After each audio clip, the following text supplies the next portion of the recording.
জোয়ান বার্লা কি করবেন সেটা তার সিদ্ধান্ত। তিনি গেলেন, তিনি যে একা যাবেন, তার সাথে দুটো লোকও যাবেন না। রাশিয়া যাদের মা আর চীন যাদের বাবা হয়েছে, সেই সিপিআইএম কোনোদিন ভারতবর্ষের জাতীয়তাবাদের কথা বলবে? Mohammad Salim Communist Party of ইন্ডিয়ার পশ্চিমবঙ্গের প্রধান, না বাংলাদেশে কমিউনিস্ট পার্টি অফ বাংলাদেশের প্রধান, সেটা বোঝা যায় তার কথাবার্তা। যে নেতাজিকে মেরে দেওয়ার জন্য, নেতাজি মৃত এটা প্রমাণ করার জন্য কংগ্রেস কতটা উদ্গ্রীব। ভোটের ঘন্টা বেজে গেছে, কারণ একেবারে 2025 শুরু হওয়ার আগে থেকে মমতা বন্দ্যোপাধ্যায় সন্দেশখালী অভিযান করলেন, তারপর 2025-এ উত্তরবঙ্গ সফরেও গিয়েছেন এবং সেখানে গিয়ে বিজেপির যে ভাঙন ধরেছে উত্তরবঙ্গে তা কিন্তু রীতিমতো স্পষ্ট। জন বার্লা, যিনি দীর্ঘদিন ধরে বিজেপি করে আসছেন, তিনি মমতা বন্দ্যোপাধ্যায়কে দেখেই বললেন দিদির সাথে কাজ করতে চাই। তাহলে কি উত্তরবঙ্গে জন বার্লা, যিনি পদ্ম শিবিরে ছিলেন, তিনি পদ্ম শিবির ছেড়ে জোড়াফুলে আসতে চলেছেন? কি বলছেন বিজেপিরা? এই মুহূর্তে আমাদের সাথে বসে রয়েছেন দীপঙ্কর সরকার। দাদা, তোমায় বাংলা হান্টে আমি স্বাগত জানাচ্ছি। নমস্কার। প্রথম যে প্রশ্নের দিকে যাচ্ছি, উত্তরবঙ্গে মমতা বন্দ্যোপাধ্যায় সফরে গিয়েছেন, জন বার্লা দীর্ঘদিন বিজেপি থেকে একটু দূরত্ব বজায় করে গেছেন। তাহলে কি 26-এর বিধানসভার আগে তিনি পদ্মফুল থেকে জোড়া ফুলে আসতে চলেছেন? দেখুন, জোয়ান বার্লা কী করবেন সেটা তার সিদ্ধান্ত, কিন্তু ভারতীয় জনতা পার্টি কিন্তু একজন ব্যক্তি বা ব্যক্তির উপরে নির্ভর করে না। ভারতীয় জনতা পার্টির লড়াই কিন্তু আদর্শ বা নীতিগত। ভারতীয় জনতা পার্টি একটা নীতি আদর্শের পরে দাঁড়িয়ে আজকে এখানে এসছে। দুজন সাংসদ থেকে আজকে যে এতজন সাংসদ তৈরি হয়েছে, সেটা কিন্তু একটাই নীতি, যে দেশত্ববোধ এবং জাতীয়তাবোধ। এই যে জাতীয়তাবোধ এবং দেশত্ববোধ, ভারত নেশন ফার্স্ট যে মন্ত্রে দীক্ষিত ভারতীয় জনতা পার্টি চলছে, তার উপর আদর্শ পরে ভিত্তি করে কিন্তু আজকে সারা দেশে বিস্তার লাভ করেছে। অনেকগুলো রাজ্যে আমরা ক্ষমতায়, অনেকগুলো রাজ্যে আমরা বিরোধী দল, কিন্তু পশ্চিমবঙ্গের রাজনৈতিক প্রেক্ষাপটে একটু আলাদা। কারণ পশ্চিমবঙ্গের যে রাজনৈতিক প্রেক্ষাপটে, আপনি বলছেন উত্তরবঙ্গে ব্যক্তি বলে কোনো কিছু নেই।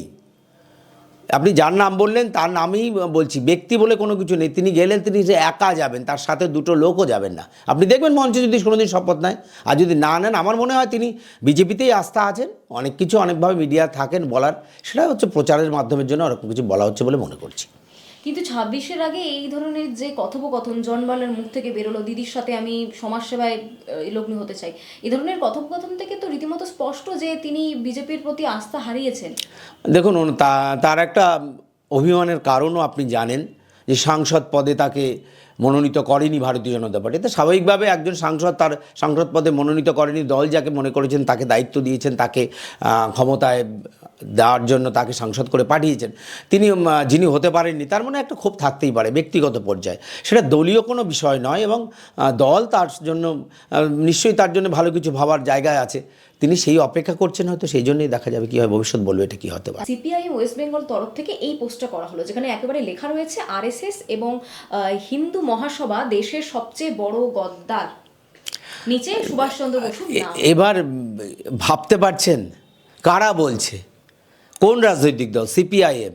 তাদের জন্ম কোথায়? কার মাধ্যমে হয়েছিলেন? রাশিয়া যাদের মা আর চীন যাদের বাবা হয়েছে, সেই সিপিআইএম কোনোদিন ভারতবর্ষের জাতীয়তাবাদের কথা বলবে? তারা ভারতের হতে পারলো না, ভারতীয় কমিউনিস্ট পার্টি। অর্থাৎ তাদের কমিউনিস্ট পার্টির আদর্শ তো সবসময় বিজেপির বিরুদ্ধে, এবং তারা জাতীয়তাবাদের কথা বলে না। তাদের জাতীয়তাবাদ, তারা সারা বিশ্বে কমিউনিস্ট আন্দোলন করবে, এটাই তাদের লক্ষ্য। কিন্তু আরএসএস এর প্রতি এত ক্ষোভ কেন? এবার আরএসএস এর প্রতি ক্ষোভ, কারণ আরএসএস সবসময় দেশত্ববোধের কথা বলে। আপনি দেশত্ববোধের কথা বলেন, আরেকজন দেশত্ববোধের বাইরের কথা বলে, ফলে আপনার কাছে আইডিওলজিক্যাল তাদের সাথে পার্থক্য আছে। এই ইডিওলজিক্যাল পার্থক্যর জন্যই তো সিপিএমের সাথে আরএসএসের দীর্ঘদিনের সম্পর্ক, এবং স্বাভাবিকভাবে বিজেপির বিরোধিতা করে যারা যারা যারা দেশের হতে পারলো না, তাদের বিরুদ্ধে কথা বলার জন্য জায়গায় যায়। এই যে ধারণাটা, এই যে জায়গাটা, এটাই কিন্তু একটা বড় বিষয়। কারণ সিপিআইএম আজকে সুভাষচন্দ্র বসুকে যারা তোজর কুকুর বলেছিল, সেই তোজর কুকুর বলা সিপিআইএম আজকে হঠাৎ করে সুভাষচন্দ্র বসুর নাম গান করতে শুরু করে দিল। কারা বলেছিল, কেন বলেছিল, কোন পরিস্থিতি বলেছিল? যাকে দেয়ালে এঁকে রেখে দিয়েছিল তেজর কুকুর বলে, তেজো হাঁটছে আর কুকুর বাড়িয়ে রেখেছিল, গায়ে সুভাষ লেখা ছিল, সেই পোস্টারটা, সেই স্লোগানটা এখনও বাংলার কোনো দেয়ালে থাকতে পারে। অর্থাৎ এদের কাছ থেকে সুভাষচন্দ্র বসুর মান্যতা, সুভাষচন্দ্র বসুর গ্রহণযোগ্যতা নিতে হবে না। আর ভারতীয় জনতা পার্টি সুভাষচন্দ্র বসুকে যে সম্মান দিয়েছে, সেটা ইন্ডিয়া গেটে দেখলে পাওয়া যাবে। পঞ্চম চার্লসের মূর্তিকে সরিয়ে সেখানে সুভাষ সুভাষচন্দ্র বসুর মূর্তি এই নরেন্দ্র মোদীর সরকারই বসিয়েছেন, সেটা আমরা দেখেছি। সুভাষচন্দ্র বসুকে যথার্থ সম্মান দেওয়ার চেষ্টা এই ভারতীয় জনতা পার্টি করছে। তো সেটা সিপিআইএমের কাছ থেকে এ বিষয়ে কোনো ভালো কিছু আশা করাই আপনার অন্যায় বলে আমরা মনে করি। আর একটা প্রশ্ন আমি অ্যাড করতে চাইছি, সেটা হলো বেশ এক সপ্তাহ আগে মোহাম্মদ সেলিম তিনি ফেসবুক পোস্ট করেছিলেন যেখানে আরএসএস এবং জামাতদেরকে একই সারিতে তিনি রেখেছিলেন।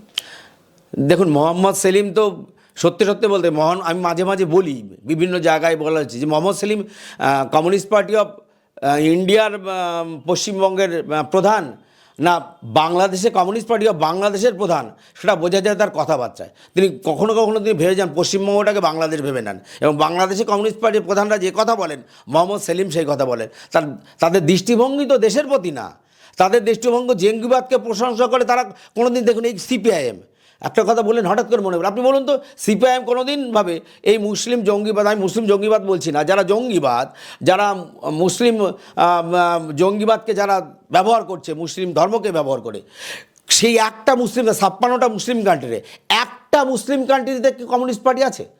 কমিউনিস্ট পার্টি সারা জীবন মুসলমানদের তোল্লাই দেয়, আর মুসলিম যখন মুসলিম কান্ট্রিতে একটাও কমিউনিস্ট পার্টি কেন, সবার আগে ওই কমিউনিস্ট পার্টিকেই তারা খতম করে, কমিউনিস্ট পার্টিকেই তারা দুর্বল করে, বাংলাদেশের লক্ষ্য। বাংলাদেশে আজকে কমিউনিস্ট পার্টি করতেন তারা অনেকে মৃত্যুর মুখে, এবং তাদের অবস্থা এখন সঙ্গীন দাঁড়িয়েছেন। অর্থাৎ কমিউনিস্ট পার্টি যতই মুসলিম সম্প্রদায়কে নিজেদের ভেবে তোল্লা দেওয়ার চেষ্টা করুক, মুসলিমরা কোনোদিন কমিউনিস্টদের পছন্দ করে না। বিকাশ রঞ্জন ভট্টাচার্য তিনি তো হিন্দু, বাঙালি এবং কমিউনিস্ট পার্টির সাথে যুক্ত আইনজীবীও বটে। তিনি পোস্ট করেছিলেন কুম্ভ মেলাতে যে 15 লক্ষ কোটি টাকা খরচ হয়েছে, সেই টাকা জনগণের টাকা, তাকে যদি অপচয় না করে জনগণের স্বার্থে স্কুল কলেজ হাসপাতাল মানে বানানো হতো, তাহলে জনকল্যাণ হতো। এই বিষয়টা আমি কি বলবো? দেখুন, একেবারে ভাবতে অবাক লাগে। বিকাশ রঞ্জন ভট্টাচার্য আমার থেকে বয়োজ্যেষ্ঠ হিসেবে তাকে সম্মান করছি, কিন্তু যে ব্যক্তিটা একদম রবীন্দ্র সদনের সামনে দাঁড়িয়ে গোমাংস খেয়েছিল, রাস্তায় দাঁড়িয়ে গোমাংস খেয়ে তার সেকুলারিটির প্রমাণ দিয়েছিল, সেই ব্যক্তিটা কুম্ভমেলা সম্পর্কে ভালো কথা বলবেন, মানুষের ধর্মীয় আস্থা যাদের আছে সনাতনী হিন্দুদের সেই ধর্মীয় আস্থা তাকে সম্মান করবেন, এটা আপনি ভাবলেন কি করে? তারা কোনোদিনই করবে না। কারণ গোমাংস খাওয়া বিকাশ রঞ্জন কোনো সময় কুম্ভমেলার পক্ষে বলবে, এটা ভাবাই যায় না। আমি নিজে কুম্ভমেলায় গেছি, আমি 13 তারিখে কুম্ভমেলায় স্নান করে এসে দেখেছি কী ব্যবস্থা। 15,000 কোটি টাকা খরচ হয়েছে, উনি বলে দিলেন হয়ে গেল। বাড়ি হিসেব তো বিকাশবাবু আবার লোকলাতি ছেড়ে গিয়ে আজকাল কি আবার ওই অ্যাকাউন্টিং শুরু করে দিয়েছেন, যে ভালো বসে গেছেন বাড়িতে বসে থেকে। আসলে ওনার যদি ওখানে গোমাংস খাওয়ার উৎসব হতো, উনি ধেই করে নাচতেন। আর গোমাংস খাওয়ার উৎসব নয় বলে ওনার দুঃখ হয়েছে। সনাতনীরা এক জায়গায় 40 কোটি আসছে, এই সনাতনীরা তো সবার আগে কমিউনিস্টের বিরোধিতা করবে, কারণ সনাতনীরা কমিউনিস্টকে পছন্দ করে না, যারা প্রকৃতি সমর্থনী। ফলে ওনারই যে বিরোধিতা, উনি গোমাংস খেয়ে যে প্রমাণ করেছিলেন, সেই প্রমাণের জায়গা নষ্ট হয়ে যাচ্ছে, যার জন্য তিনি এটা করার চেষ্টায় আছেন। নেতাজি সুভাষচন্দ্র বসুর মৃত্যু নিয়েও নানা বিতর্ক রয়েছে, নানা কাহিনী আমরা শুনেছি, কিন্তু আজকে একেবারে রাহুল গান্ধী এবং প্রিয়াঙ্কা গান্ধী তারা পোস্ট করেছেন, এবং যেখানে তিনি নেতাজির একটি মৃত্যুর দিন উল্লেখ করেছেন, 18ই আগস্ট 1945 সাল। যে মৃত্যু নিয়ে নানা কাহিনী রয়েছে, যে মৃত্যু নিয়ে নানা তর্ক বিতর্ক রয়েছে, তারা এত কি করে এত শিওর হয়ে এত সোশ্যাল মিডিয়াতে পোস্ট করলেন? একদম এটা সত্যি সত্যি লজ্জাজনক, বেদনাদায়ক, দুঃখজনক যে নেতাজিকে মেরে দেওয়ার জন্য, নেতাজি মৃত এটা প্রমাণ করার জন্য কংগ্রেস কতটা উদ্গ্রীব। কংগ্রেসের যুবরাজ পাপ্পু গান্ধী তিনি যেভাবে আজকে নেতাজির মৃত্যু তারিখ ঘোষণা করে দিলেন, সেটা আমাদের কাছে লজ্জার। ওই নেতাজির মৃত্যু তারিখ যেদিন বলেছিল, সেই দিনের আমি আজকে একটা দেখছিলাম ঘটনা, যে এই ঘটনাটা যে একটা সাজানো ঘটনা।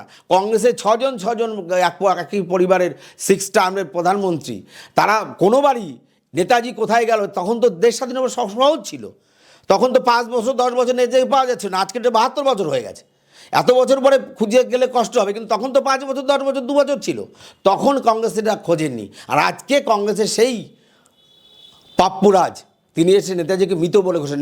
নেতাজিকে মৃত দেখাতে পারলে কংগ্রেসের অনেক লাভ, কারণ নেতাজির আবেগ বাঙালির সাথে না, ভারতবর্ষের যারা জাতীয়তাবাদী আন্দোলনের সাথে যুক্ত তাদের বুকে হৃদয় নেতাজি। আর সেই নেতাজিকে শেষ করার জন্য এই কংগ্রেস উঠে পড়ে লেগেছে, তাই কংগ্রেস নেতাজির মৃত্যুদিন ডিক্লেয়ার করে দিচ্ছে। বাংলা হান্টের আরও খবর দেখতে নজর রাখুন। বাংলা খবর মানেই বাংলা হান্ট।